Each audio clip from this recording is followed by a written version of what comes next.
Waalaikumsalam warahmatullahi wabarakatuh. Masya Allah, luar biasa sekali ya adik-adik. Materi KEK hari ini. Ada waktu 10 menit lagi. Wih, langsung pada angkat tangan ini. Keren. Keren. Masih semangat nih adik-adiknya. Sebentar ya. Kak Haran pilih-pilih dulu nih, soalnya udah banyak juga. Bentar.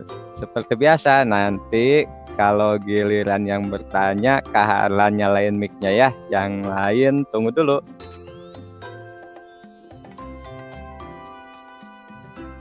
Adik Kiana dulu deh, Adik Kiana. Oh, Kiana, silakan. Oke, mau tanya apa ke Kak Eka? Yang tadi kenapa Fir'aun nggak kapok-kapok? Oh iya, karena dia sombong. Dia udah malu adik-adik ya. Dia bilang saya kan Tuhan, kata Fir'aun ya. Bukan kata Kak Eka. Aku ini Tuhan, kata Fir'aun. Maka sembahlah aku. Nah, tapi kok Tuhan nggak bisa ngusir belalang? Gak apa-apa, itu emang aku sengaja gitu kan. Dia tambah lagi kutu. Tuhan mana? Kok Tuhan gak bisa ngusir kutu sih? Kita semua gatal-gatal nih, kata rakyatnya orang Mesir. Ya sengaja kata dia gitu. Lama-lama akhirnya nyerah juga adik-adik. Karena dia sombong, Firaun itu sombong dan mengaku dirinya Tuhan. Dia malu kalau dia nyerah ya kan. Nah, kalau dia nyerah berarti dia bukan Tuhan dong. Yang benar itu Tuhannya Nabi Musa, yaitu Allah Subhanahu wa taala. Sampai akhirnya setelah sungai Nil berubah jadi merah, jadi darah, nggak bisa minum, ya udah nyerah. Kalau nggak kita mati semua gitu ya. Dia baru nyerah ketika sudah terancam mati. Makanya saking malunya dia ngejar tuh ketika Nabi Musa dan Bani Israel sudah pergi dikejar mau dibunuh, tapi malah dia sendiri yang mati. Jadi Firaun itu sombong dan saking sombongnya dia mengaku Tuhan, makanya dia nggak kapok-kapok gitu. Ada lagi yang lain. Iya, lanjut ke adik Haniyah nih, Haniyah. Yo, adik Haniyah mau tanya apa ke Kak Eka? Kak, Dajjal itu apa? Oh iya. Wah, ini seru nih. Dajjal. Dajjal itu siapa? Nah, Dajjal itu adalah nanti Dajjal itu hamba Allah juga. Kan semua yang selain itu Allah itu makhluk ya, tapi buat menguji orang beriman. Dajjal itu adalah orang yang bisa menipu manusia adik-adik. Jadi dia misalnya gini, sembah aku ya, jangan sembah Allah ya. Emang enak aja, emang nyembah kamu kenapa? Aku bisa menumbuhkan tumbuhan nih. Nah sama Dajjal itu ketika tempat-tempat yang dilewatin jadi subur. Oh orang-orang langsung percaya, Tuhan bener Tuhan gitu. Tapi setelah dia pergi, semuanya pada mati lagi. Jadi cuma sihir aja adik-adik. Nah tapi dia sangat kuat mempengaruhi orang sampai hampir sama Nabi Muhammad dibilang gini, wahai kaum muslimin, kalau Dajjal nanti datang, yang laki-laki pulang ke rumah, yang perempuannya nggak boleh keluar rumah. Kenapa? Kalau keluar rumah nanti jadi pengikutnya Dajjal. Saking hebatnya Dajjal itu mempengaruhi manusia, semua kita bisa ketipu. Jadi semuanya harus pulang, diam dalam rumah. Baca surat Al-Kahfi 10 ayat pertama atau 10 ayat terakhir gitu ya. Nah itulah Dajjal adik-adik ya. Dia mengelilingi seluruh dunia kecuali yang nggak bisa masuk kota Makkah dan Madinah karena dijaga oleh para malaikat. Nah gitu adik-adik, semoga kita terhindar dari bujukan Dajjal. Nanti Dajjal itu matinya jadi Dajjal dulu turun sebelum Nabi Isa. Setelah Dajjal itu membuat kerusakan di mana-mana, semua orang pada jadi musyrik, semua orang jadi pada ngaco, jadi nyembah Dajjal semua. Cuma yang kaum muslimin yang ini tidak bisa melawan karena harus diam di dalam rumah dan pasti kalah nih sama Dajjal. Maka turunlah Nabi Isa membunuh Dajjal adik-adik gitu. Nanti cerita Dajjal panjang ya.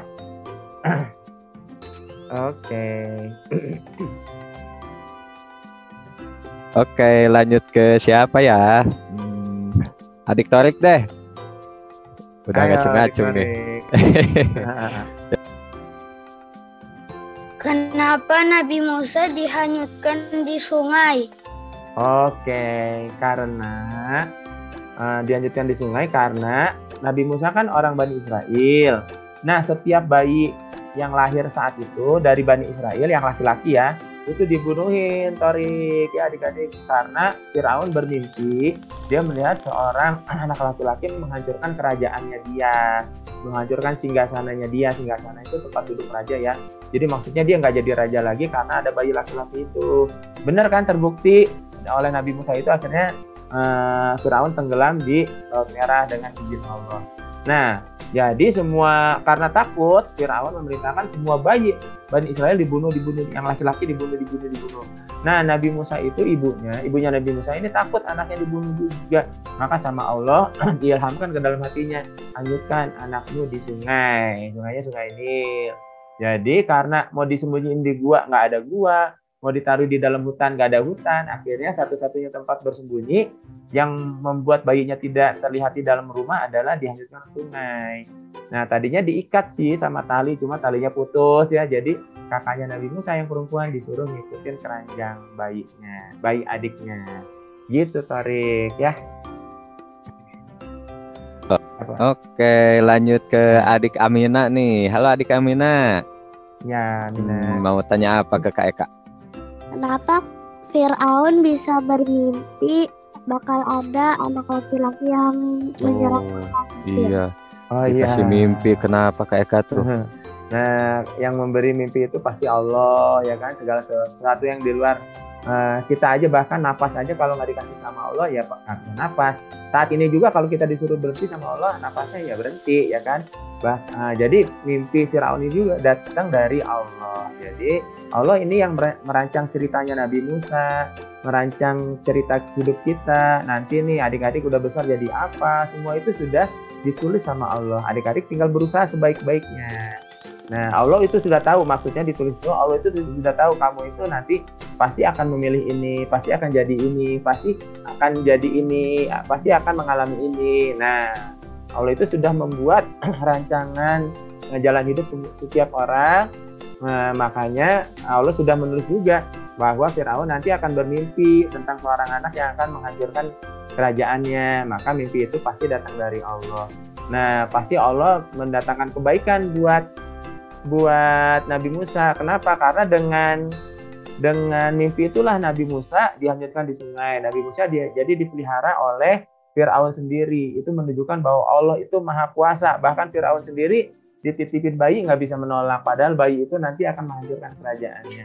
Jadi kenapa Firaun bermimpi? Karena Allah yang mendatangkan mimpi itu kepada Firaun. Sebetulnya kalau Firaun mau bertobat, dia pasti tidak akan membunuh bayi laki-laki Bani Israel, tapi bertobat, ya Allah ampuni saya gitu ya. Tapi Firaun malah berbuat kasar, berbuat kejam, membunuhi bayi laki-laki yang tidak bersalah. Allah sebetulnya ngasih kesempatan sama Firaun, tobat nggak nih? Dikasih peringatan nih, kalau kamu nggak mau tobat juga, masih ngaku Tuhan juga, nanti kerajaan kamu hancur oleh seorang anak laki-laki biasa. Tapi Firaun nggak mau bertobat, ya udah, akhirnya dia mati sendiri gitu.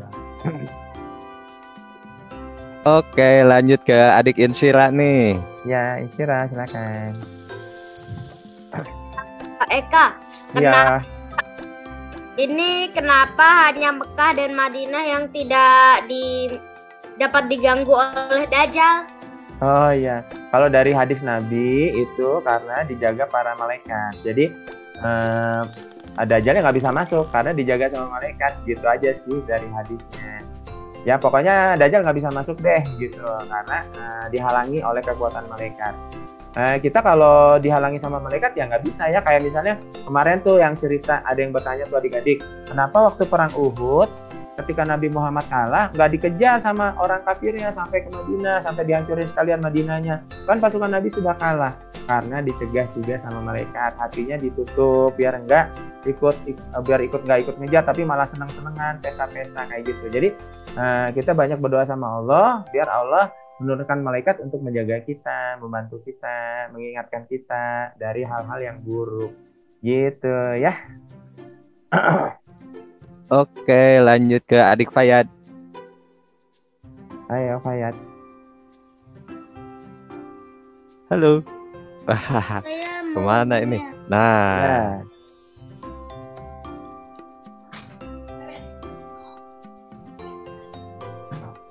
kenapa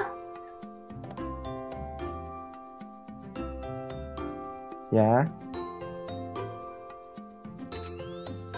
Nabi Isa itu mau membunuh Dajjal. Oh ya.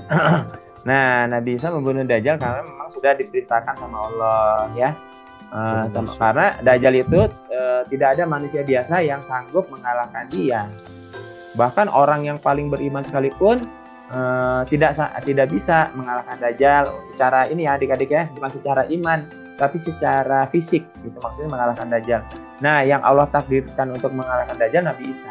Jadi Nabi Isa membunuh Dajjal karena memang sudah takdirnya, sudah sama Allah sudah ditetapkan bahwa yang membunuh Dajjal ini Nabi Isa gitu. Makanya kalahnya sama Nabi Isa. Karena Allah yang sudah menentukan. Kalau kata Allah yang ngalahin Dajjal KK, ya pasti KK yang mengalahkan Dajjal.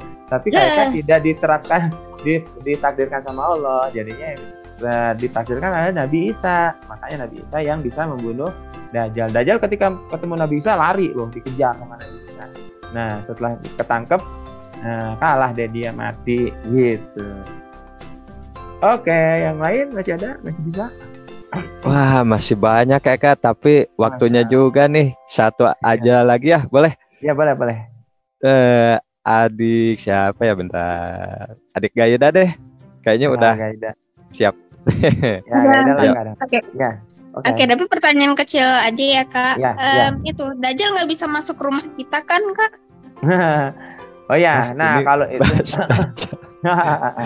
ayo lanjut. Ya, kalau itu sih kalau Dajjal yang beneran ya, kayaknya nggak tahu tuh bisa masuk apa enggak ya. Pokoknya kita mah bacanya dari hadis aja atau penjelasan ulama. Nah, mungkin para ustadz dan ulama nih yang bisa menjelasin ya, walaupun pertanyaan kecil tapi sulit. Kayak kan nggak bisa jawab ya.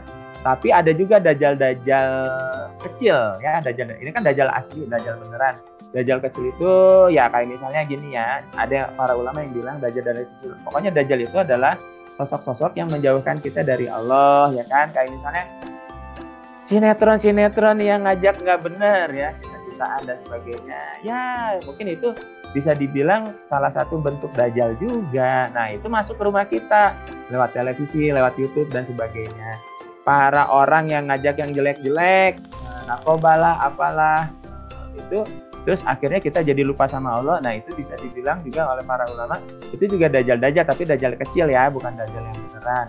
Bayangkan Dajjal beneran aja, Dajjal kecil aja udah demikian dahsyat, banyak orang yang tertipu, apalagi Dajjal beneran. Nah maka kita berlindungnya sama Allah. Apakah Dajjal bisa masuk rumah kita? Walau alam ya, apakah kita takwa atau enggak?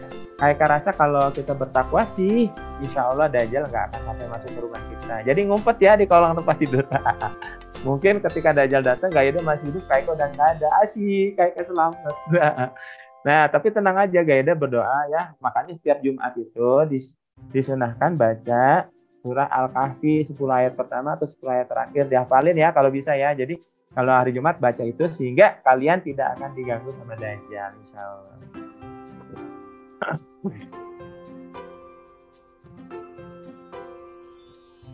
Oke, alhamdulillahirabbil alamin.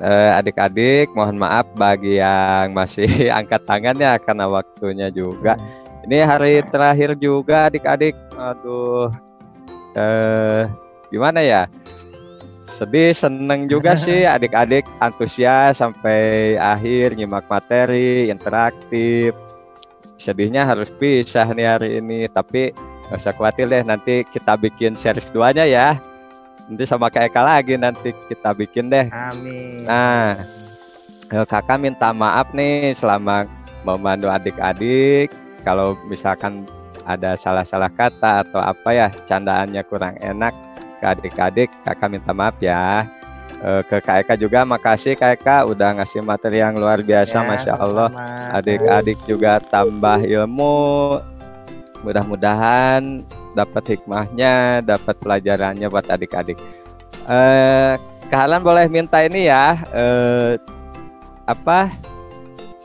tagline atau yel-yel yang kayak kemarin nih, Siroh Akademia, tak kenal Siroh maka tak sayang Islam.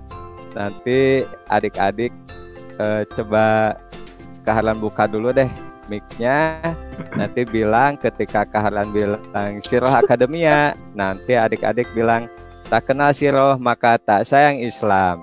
Oke ya, Oke. sambil direkam nih Oke. buat kenang-kenangan nih. Rekam. Tangannya mau gimana tangannya?